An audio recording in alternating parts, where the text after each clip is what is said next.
November 10th, 2009, Greensville Correctional Center, Jarrett, Virginia. At 8:58 in the evening, guards walk past a man in the execution chamber. He is 48 years old. He's strapped to a gurney. A catheter goes into each arm, and the warden asks him the question the state of Virginia asks every person it is about to kill. Do you have a final statement? He says nothing, not a word, not to the families who drove cross country to watch, not to the son waiting for his ashes. 7 years, 2 trials, a decade of appeals, and at the end of all of it, the man at the center of one of the most infamous killing sprees in history, he looks at the ceiling and offers the room exactly the thing he offered every person he ever killed. No warning, no reason, nothing to hold on to, just a black hole, silence. At 9:11 p.m., John Allen Muhammad is pronounced dead. And if this was a simpler story, that's the ending. A man does a monstrous thing, the state kills him for it, the file goes in a drawer next to the office plant, the prosecutors high five, roll credits, everyone drives home. The news cycle loop is now closed. Muhammad is dead, but there is still someone very alive in a Virginia prison, and the courts of this country will spend the next 15 years arguing about him. Not about whether he did it, about what he is, then and now. 2 defendants, the same crimes, 2 completely different questions. One answered with a needle, the other is still open, and by the end of this episode, you'll understand why it may never close. This is a DC Sniper, Part 3 of 3, The Reckoning.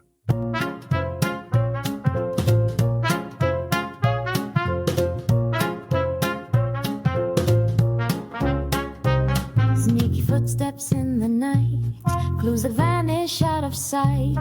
Grab your hat and magnifying glass. We'll talk this case and have a blast. Mugshot mysteries, we're on the trail. Twists and turns that never fail. Laughs and chills, it's quite the show. Who did it? Tune in to know.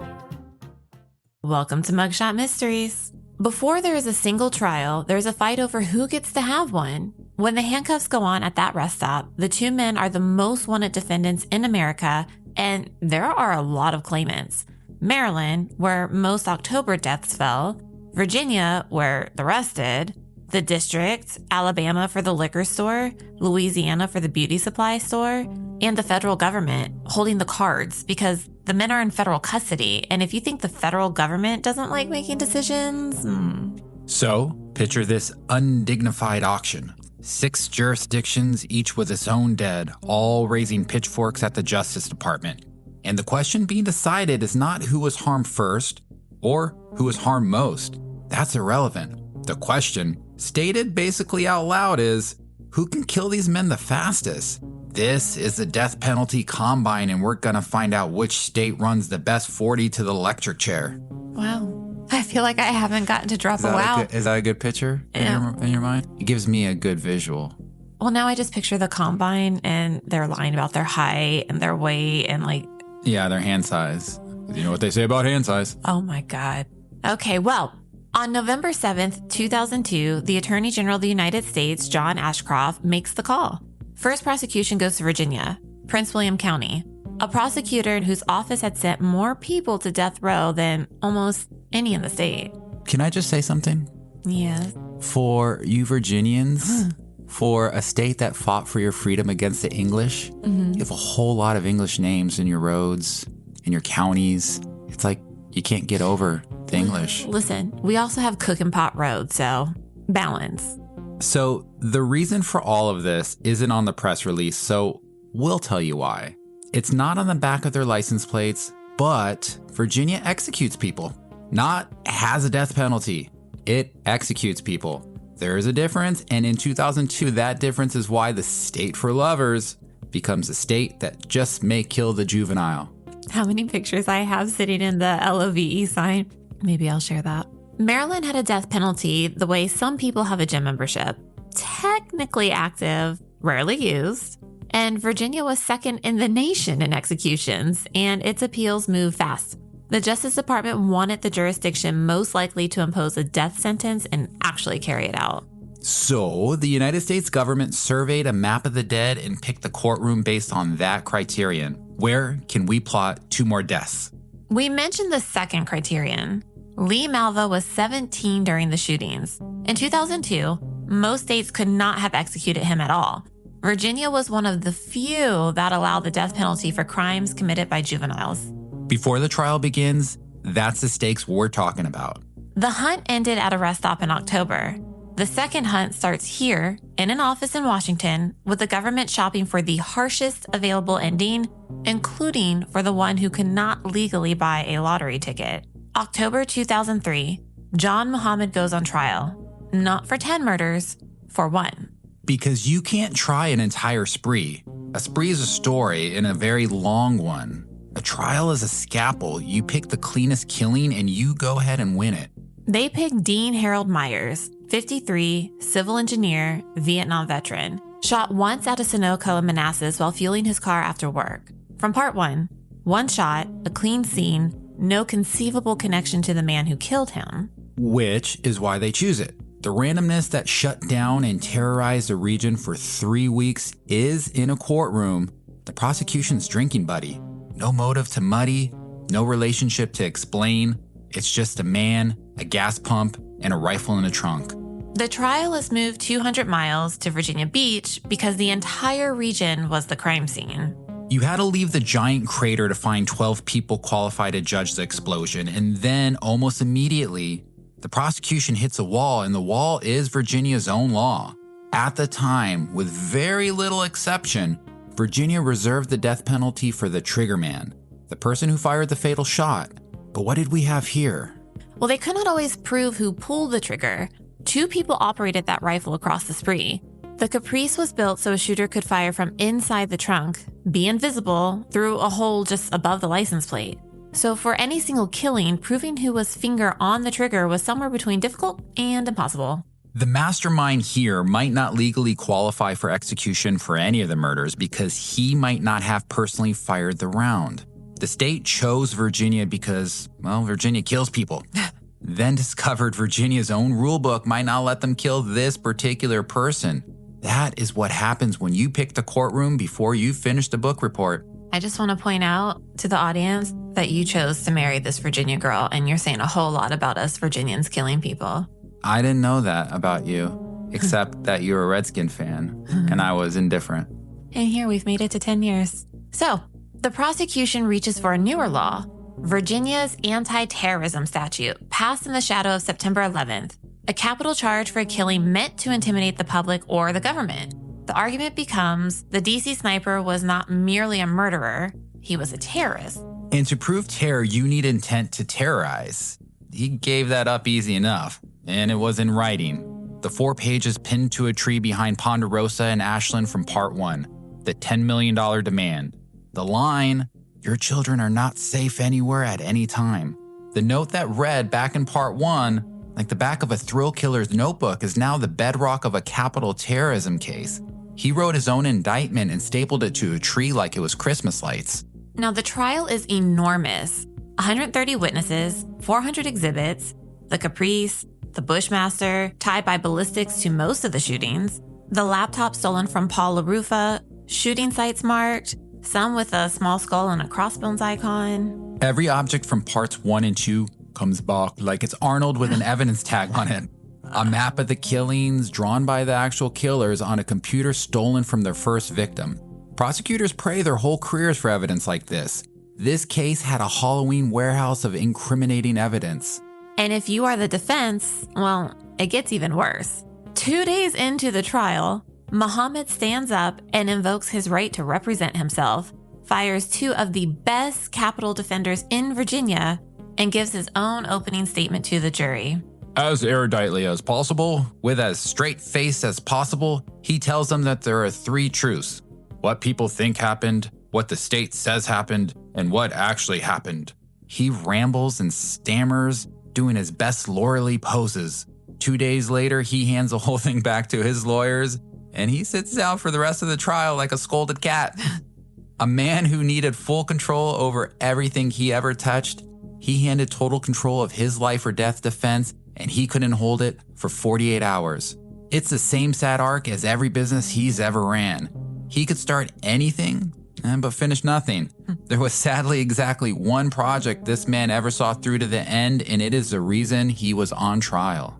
On November 17th, 2003, the jury convicts him on all counts: capital murder as an act of terrorism, conspiracy, and the penalty phase takes about 5 hours across 2 days, and the recommendation comes back unanimous. If you were on the edge of your seat, you probably guessed it: death. On March 9th, 2004, the judge agrees and sentences John Allen Muhammad to die. A year later, the Virginia Supreme Court signs off willingly enough. He can be executed as the mastermind of an act of terror, even without proof that he was a triggerman. And the act of terror they point to is that letter. The state had to build a special legal door to execute a man it couldn't prove ever personally fired a shot in the Washington area. The legal key that opened the execution door was the note. He wasn't executed for shooting anyone. He was executed for what he wrote.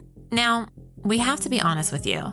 The entire series has been built on a claim that the spree was never random, that 10 strangers died as camouflage for one intended murder. That target was always Mildred. And the courtroom is where the new legal recipes go to get taste tested. This one never was.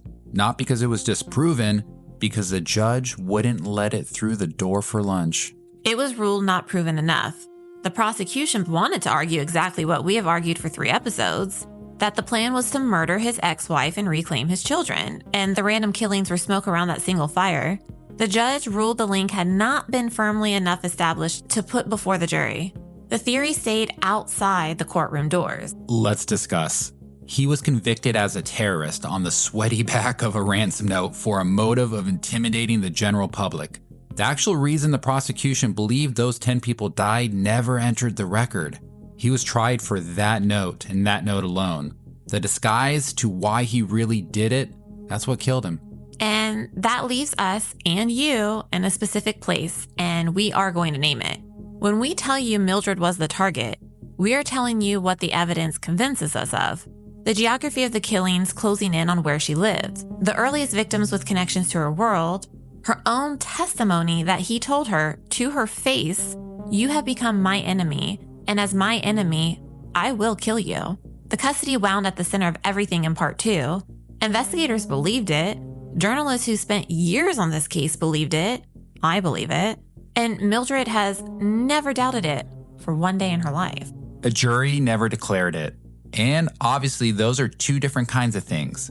What a court will admit and what actually happens can live very far apart from the creaky joints of Lady Justice, because a courtroom has rules about proof that in reality, it has no obligation to follow. A judge kept the theory out because the standards are high and the lights had already come on at the bar, and they were just looking for a sure thing. That is a system working as it is designed.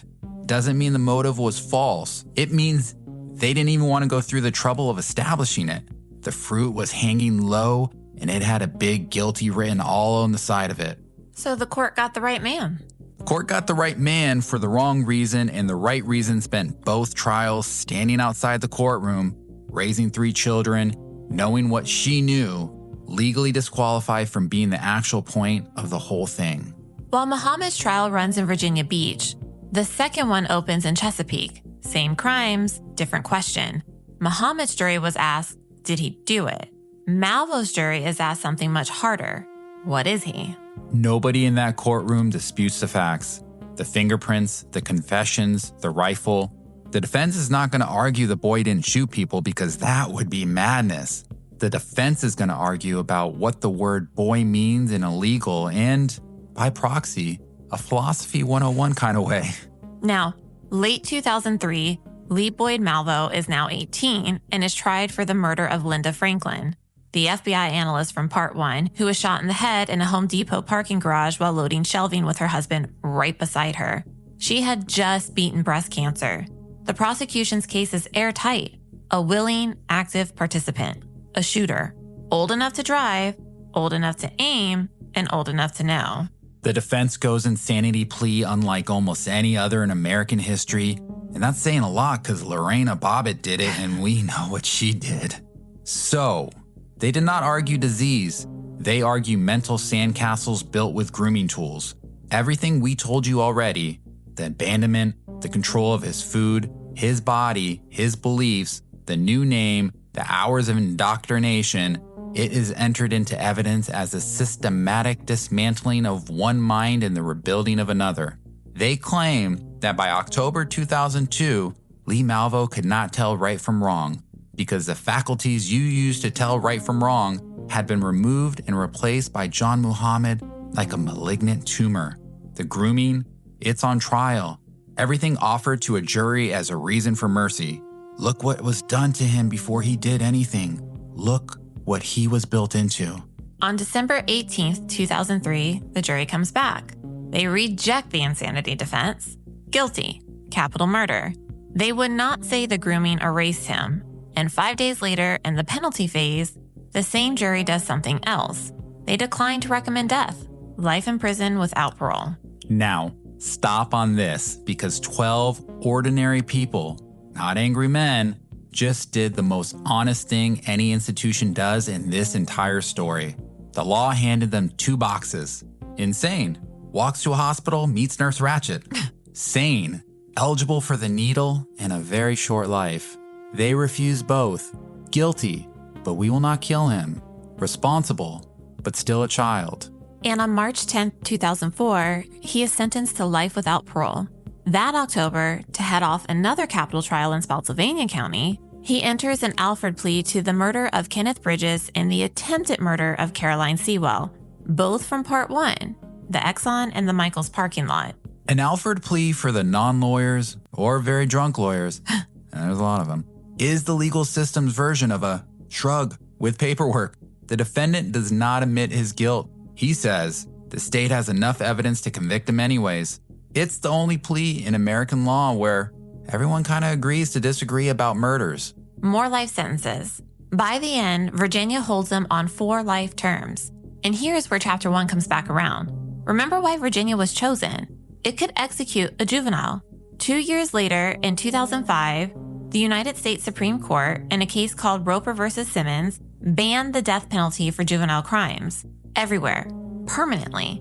That came later. In 2003, the door was gapingly open, and a Virginia jury sat in a room, looked at the actual boy, walked up to that door, and closed it themselves while side-eyeing the prosecution. The federal government shopped an entire country for a room where a juvenile could be put to death. The 12 citizens in that room said, "Nope, we're not doing it." Muhammad's road runs the other way. In 2006, Maryland takes its turn, tried in Montgomery County for 6 of the murders there, convicted on all 6 consecutive life terms. Which changes nothing. 6 life sentences stacked on top of a death sentence is pretty much the definition of kicking a dead horse. He goes back to Virginia where the ending was already scheduled the day Ashcroft picked the venue. The appeals run for 6 years, and near the end, his lawyers raise something new. He is severely mentally ill, brain damaged. He believed himself a kind of a prophet. A man in that condition should never have been allowed to represent himself in a capital trial. Whether you find those claims effective or as convenient as warm socks, he was examined and found competent. He was tried, appealed, and executed as a sane man. The question of what was actually wrong inside John Muhammad's head was never fully answered, but crazy doesn't always mean incompetent. And he seems to have agreed with the design. At one point in a letter, Muhammad reportedly asked prosecutors to help bring his own appeals to an end, the defendant requesting express service. He invited the state to hurry up and finish it. This is someone who didn't fully explain anything he did. Why open up now? On September 16th, 2009, a Virginia judge sets the date, November 10th, just 55 days out. And in the final stretch, the machine selected for its speed does exactly what it was selected to do. It moves fast enough that the Supreme Court notices.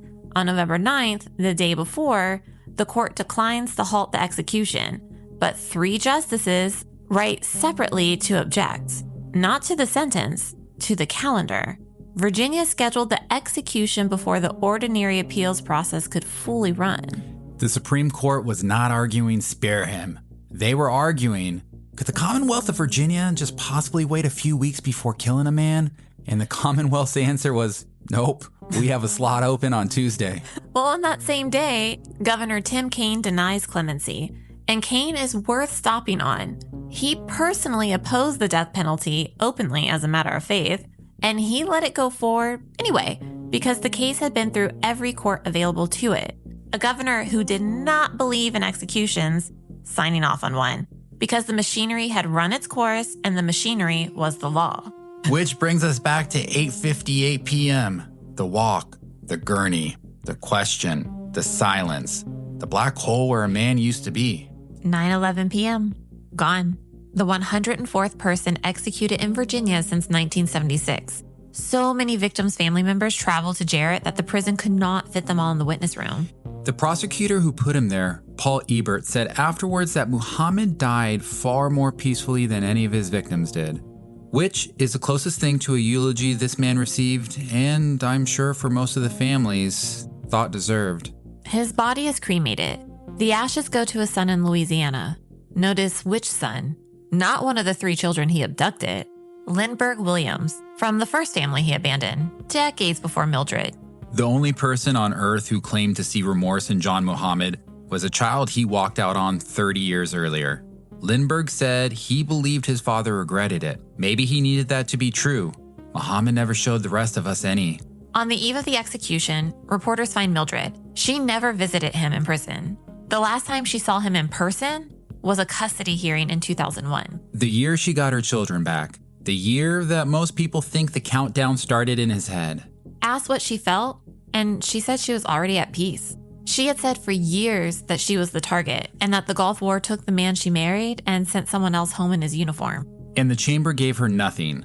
Not a confession, not an apology, not a reason. He died the way he killed. Silent, on his own schedule, keeping the only thing he had left, which was the why. There is a second reckoning in this case, and it has nothing to do with either man. It has to do with the rifle. A Bushmaster XM15 does not materialize in the hands of a 17-year-old and a man under a restraining order. It comes from somewhere. Part 1 told you where. Bullseye Shooter Supply in Tacoma, Washington. Records so poor this particular rifle was simply unaccounted for.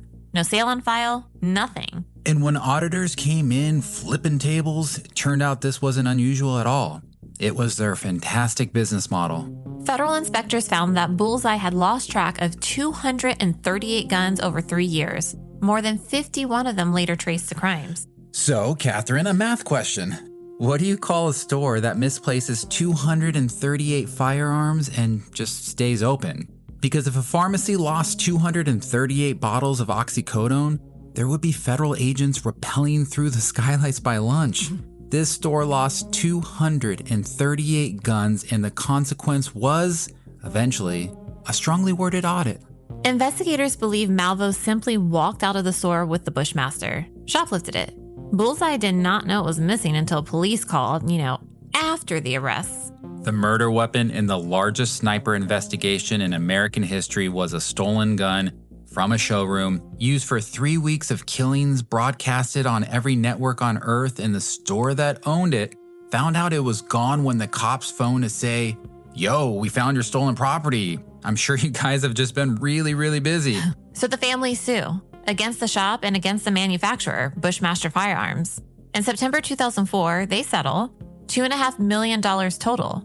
Bushmaster pays $550,000. Bullseye pays $2 million. The dollar figure, which seems to be missing a whole lot of zeros, is the least important part of this sentence because here is a precedent. It was the first time in American history that a gun manufacturer paid damages for a criminal use of one of its weapons. The first time ever. And the dealer's share was the largest settlement of its kind against a gun store in the country. That is a number that's important. And look at the names on the case. The plaintiffs were the families of Sonny Buchanan, Prem Kumar Walekar, Sarah Ramos, Linda Franklin, Conrad Johnson, Hong Yim Ballinger, and 2 survivors. One of them, Eron Brown, the 13-year-old shot walking into his middle school. Every name from the worst mornings of this series, standing together in a courtroom, united, making an entire industry pay for the first time in its entire existence. This is not a footnote, this is a legacy. Some accountability into some good old boys club that never got as much as a talking to. Surely, Kathryn, this is going to change everything. This is a revolution, a complete overhaul for the better. Yeah, sure, because watch what the country does with that precedence. The very next year, 2005, Congress passes the Protection of Lawful Commerce in Arms Act, the PLCAA. Broad immunity for the gun industry from exactly this kind of lawsuit. So follow this, because it's a joke and the joke is not funny.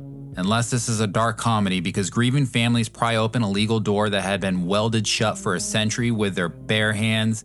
The industry loses once for $2.5 million, which probably roughly what a gun company spends on the free gifts at a trade show.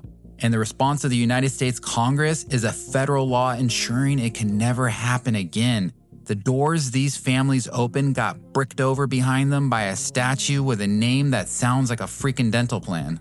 And for years afterward, families who sued gun makers were thrown out of court before opening arguments.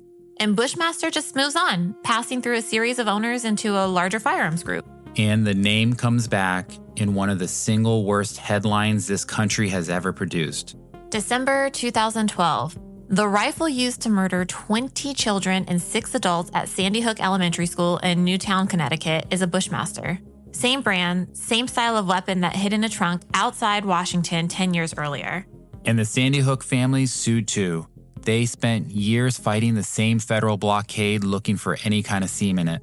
In 2022, they reached a settlement with the gunmakers' insurers. $73 million. Not nearly enough. I mean, nothing would be. The first crack in the wall of a gun industry immunity came from the people John Muhammad and Lee Malvo left behind. A rifle stolen off a shelf in Tacoma ended up writing a line of American law. May the cracks turn into a fissure. May the fissure turn into a reckoning. Now, the story turns back to the one who lived, and to a question the entire country starts asking. Not about Malvo specifically, about every child who ever did something terrible. Can you throw a kid away forever? For most of American history, the answer was yes, and nobody lost sleep over it. I mean, remember, this is a country built on kiddos in factories with their little kid hands reaching into little kitty spots of machinery. Sure, kids in adult prisons? Obviously. A juvenile could be sentenced to life without parole exactly like an adult. Same cell, same forever. Until the Supreme Court starts changing its mind about what a child is. Not out of the kindness of their hearts, out of the bane of English teachers everywhere. Science. In 2012, in Miller versus Alabama, the court rules that mandatory life without parole for juveniles is unconstitutional. The reasoning is about adolescence itself. Brains not finished building, impulse control that does not exist yet, a susceptibility to pressure and to the adults applying it, something that adults simply don't have, and a greater capacity to change. In other words, a 17-year-old is not a smaller adult, though they do in fact look this way. He is a different kind of creature, and the Constitution now requires a court to notice that before deciding he's a piece of garbage. The court draws a line between two kinds of young offenders. The rare one whose crime reflects permanent, irreparable corruption, and the far more common one whose crime reflects the transient recklessness of being young. And the new rule is, you do not get to assume the first kind. You have to prove it, case by case, human by human, before you can bury one alive. In 2016, Montgomery v. Louisiana makes it retroactive. Everyone already serving those sentences, in cases the whole world considered closed, gets to raise their hand. And of all the hands in all the prisons in America, think about whose goes up. The new constitutional principle that a child under the total control of an adult cannot be automatically condemned forever like this is some juvenile inquisition. It lands on the single most completely groomed child in the modern history of American crime. That's right. Malvo walks into a federal courthouse as a living constitutional question. On May 26, 2017, a federal judge in Virginia vacates Malvo's life without parole sentences, citing Miller. Not freedom, not innocence. A ruling that his youth was never properly weighed, so the sentences just simply cannot stand. He is entitled to be sentenced again, with his age on the scale this time. Virginia appeals. In June 2018, the Fourth Circuit unanimously agrees with the judge. Virginia appeals again, to the top. The case is called Mathena versus Malvo, and in October 2019, it is argued before the United States Supreme Court. 17 years after the rest stop, The Boy from the Trunk is a Supreme Court case. The grooming from Part 2 is no longer a defense theory. It is a constitutional question with 9 justices sitting on it looking to hatch a justice egg. How much does it matter that he was a child? The country's about to find out, right? Well, the country never gets one. Because Virginia changes the rules underneath the entire fight. In early 2020, while the Supreme Court is still sitting on the case, Virginia passes a new law. Anyone sentenced to life for a juvenile crime becomes eligible for parole consideration after 20 years. It frees no one. It promises nothing. It grants a hearing, a chance to be looked at, and it makes the Supreme Court case pointless because if the state law already gives Malvo a path to parole consideration, there's nothing left for the justices to decide. Malvo himself asked them to dismiss the case, and they do. 20 years of litigation, 3 levels of federal courts, argument before the highest bench in the nation, and it ends not with a ruling but with a state quietly sliding the answer under the door while everyone was still arguing about the question. He becomes eligible for parole consideration in 2022. On August 30th of that year, the Virginia Parole Board hears his case and denies it. In their words, he remains a risk to the community and his release would diminish the seriousness of the crimes. Eligible and denied. The door 20 years fought to open opened. He walked up to it and the people stared and said, "No, not you. Not now. No free air for you." It's the system working as creakily as designed. Eligibility was definitely never a promise. It was just a look. He got the look at the big leagues and was sent back on down. And that is only in Virginia. Maryland still holds 6 consecutive life sentences, and Maryland changes its law too. The 2021 Juvenile Restoration Act lets people convicted as minors seek reduced sentences after 20 years. In 2022, Maryland's highest court rules, 4-3, that Malvo is entitled to be resentenced there as well. Both states that buried him have now, very independently, agreed he deserves a second look, which sounds like we're cooking with fire now. And we're not, because it turns out the 2 states cannot get him into the same room and now dinner is being served cold. He has the right to appear at the Maryland hearing in person, and he insists on it. He is in a Virginia prison. The hearing is in Maryland, and Virginia will not release him to travel to a Maryland courtroom because he is serving Virginia life sentences. So the resentencing he is legally owed cannot even happen because the state holding him will not lend him to the state that wants to look at him. 2 governments, adjacent states, both convicted this man. Both courts agree he gets a hearing, and the combined adults of 2 American states cannot solve a problem that every family with divorced parents solves every single week at a McDonald's parking lot. Who picks up the kid? In September 2024, a Maryland judge indefinitely postpones the resentencing. Not denied, postponed with no date until he finishes serving his Virginia time. And his Virginia time is 4 life sentences. So Maryland hearing he won in Maryland's highest court is now scheduled for the end of the world functionally. And that is where he sits tonight. Lee Boyd Malvo is about 41, 4 life sentences in Virginia, moved in September 2024 to Keene Mountain Correctional Center, married while incarcerated in 2020, and over the years he has reached out to victims and families by phone and by letter to apologize. The system spent 2 decades deciding he deserved a second look, and then they couldn't arrange a meeting, and even the mafia can do that in like a few days. He's not condemned to die in there anymore, by law, and he is not going anywhere as a matter of fact. He is suspended in a gap, frozen in time like an ice cube. Which brings us to the question we have carried since the end of part 2. How much of what Lee Malvo did belongs to Lee Malvo, and how much belongs to the man who built him? Let's give you some thoughts, and we're not going to pontify, just some thoughts. The first half. He pulled the triggers. Whatever was done to him, his finger pulled the trigger. People died from the rounds he fired. He was not a hostage. He moved freely throughout the world for months. There were 100 mornings he could have walked into a police station, and he walked past every single one of them. And he agrees with you. Malvo has expressed remorse. He's apologized to victims and families and told interviewers, well, essentially, do not look to me for meaning. There is no deep lesson in me that makes this any better. He's asking us not to do the thing true crime and Kathryn always does, which is turn the killer into a puzzle. He's not an ocean. He's a small pool that got filled with really, really bad ideas. The second half. He was 16 when a charismatic adult found him, fatherless, abandoned, starving for exactly one thing, a man who would stay. John Muhammad looked at that child and saw raw material. 2 years of it. The food, the body, the schedule, the rifle range, the new name. Everyone else in his world methodically removed. By October 2002, the person who might have said no had been engineered out of existence, deliberately, by a man who knew precisely what he was building. Both things are true at the same time. He is responsible, and he was made. The mistake, we think, is you can't just pick one. So, here's where we landed. He should have been prosecuted. This is not a story about a kid who should not have. He did those things.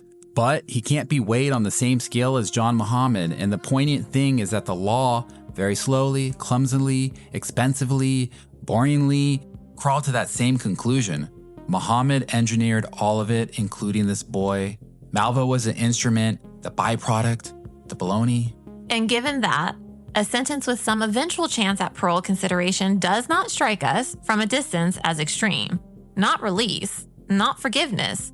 The possibility decades in of being examined again as a person, which is what the Constitution now says every juvenile is owed.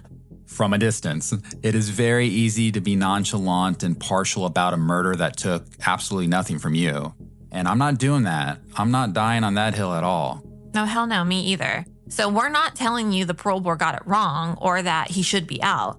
We are telling you that the question of what to do with Lee Malvo is genuinely, painfully hard in a way the question of John Muhammad never was, not even for 1 second. One thing, whatever you conclude about him, go back to chapter 1. The government's first move was to search the map for a venue specifically because it could execute a 17-year-old boy. Before any jury saw his face, the instinct was, let's find a room where we can kill the boy. It took a jury to refuse and the Supreme Court years later to call the entire idea really against the Founding Fathers' will. The people, the jury looking at the actual child said no. The system looking at the file said, where do we sign up this kid for an injection? And that should bother you. Not because he was innocent, he was not. Because of how fast the machinery reached for its maximum setting against the youngest, most malleable person in the case, and how long it took to walk it back. Here's a question that I would leave you with. How much blame can be placed on someone who has been groomed when they act at the direction of the person who groomed them? It's a legal question. It's a moral question. Underneath both, it's a philosophical one. Where does the groomer's responsibility end and the groomed person's begin? Is there a line at all? Does it move with age? Does it move with how complete the conditioning was?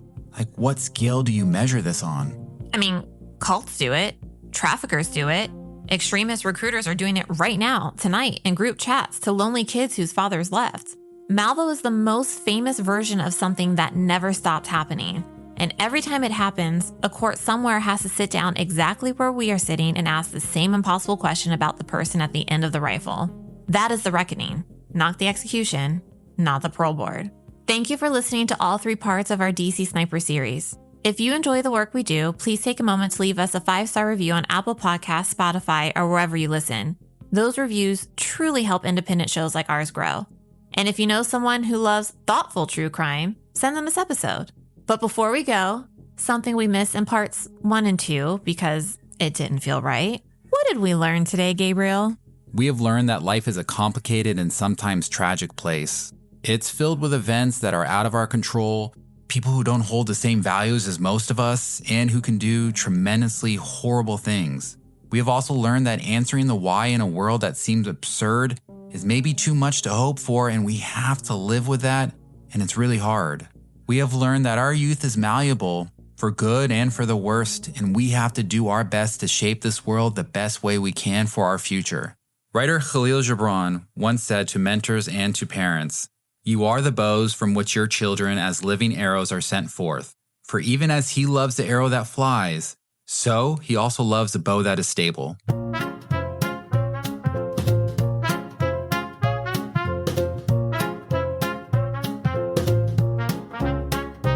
Sneaky footsteps in the night, clues that vanish out of sight. Grab your hat and magnifying glass. We'll talk this case and have a blast. Mugshot mysteries, we're on the trail. Twists and turns that never fail. Laughs and chills, it's quite the show.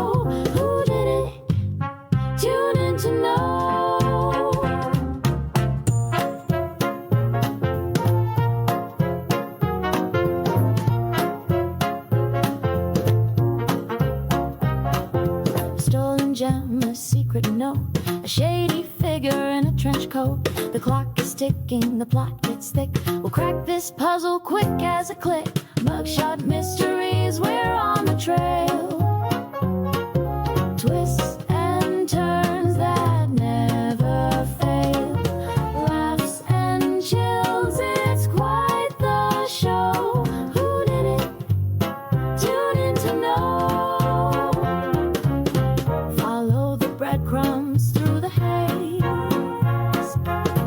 Every clue's a piece in this crazy maze. Fun and thrills wrapped in crime. You'll love it every single time.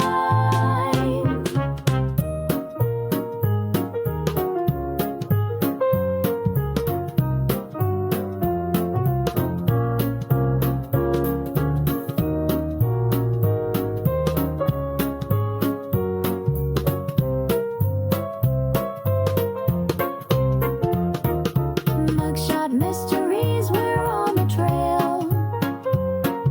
Twists